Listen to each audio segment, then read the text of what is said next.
Young rebel star Prabhas ప్రస్తుతం వరుస సినిమాలతో ఫుల్ బిజీగా ఉన్నారు. ఇప్పటికే మారుతి దర్శకత్వంలో హర్రర్ కామెడీగా రూపొందుతున్న రాజాసాబ్ త్వరలో విడుదలకు సిద్ధమవుతుండగా, సందీప్ రెడ్డి వంగ స్పిరిట్, ప్రశాంత్ నీల్ సలార్ పార్ట్ 2, హను రాఘవపూడి దర్శకత్వంలో periodical war drama fauji, Nag Ashwin కల్కి పార్ట్ 2 సినిమాలు లైన్లో ఉన్నాయి.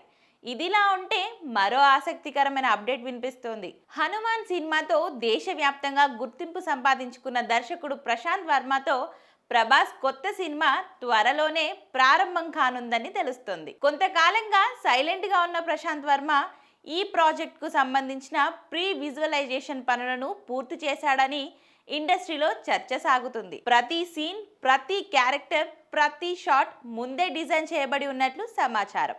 దీంతో షూటింగ్ ప్రారంభమైన తర్వాత కూడా ఈ ప్రణాళిక ప్రకారం సమర్థంగా పనిచేయగలరని అంటున్నారు. ఈ సినిమాకు ప్రస్తుతం బ్రహ్మ రాక్షస్ అనే వర్కింగ్ టైటిల్ తో వినిపిస్తోంది. అయితే టైటిల్ మారే అవకాశాలు కూడా ఉన్నట్లు తెలుస్తోంది. ప్రస్తుతం ప్రశాంత్ వర్మ దర్శకత్వంతో రూపొందుతున్న హనుమాన్ సీక్వెల్ జై హనుమాన్ పై కూడా భారీ అంచనాలున్నాయి. సినిమాటిక్ యూనివర్స్ లో ఇది రెండవ పెద్ద చిత్రం కావడం విశేషం.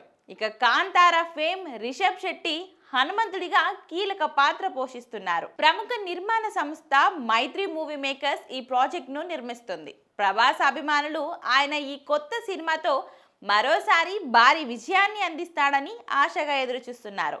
షూటింగ్ ప్రారంభం కాగానే మరిన్ని విషయాలు, అధికారిక వివరాలు వెలువడే అవకాశం ఉంది.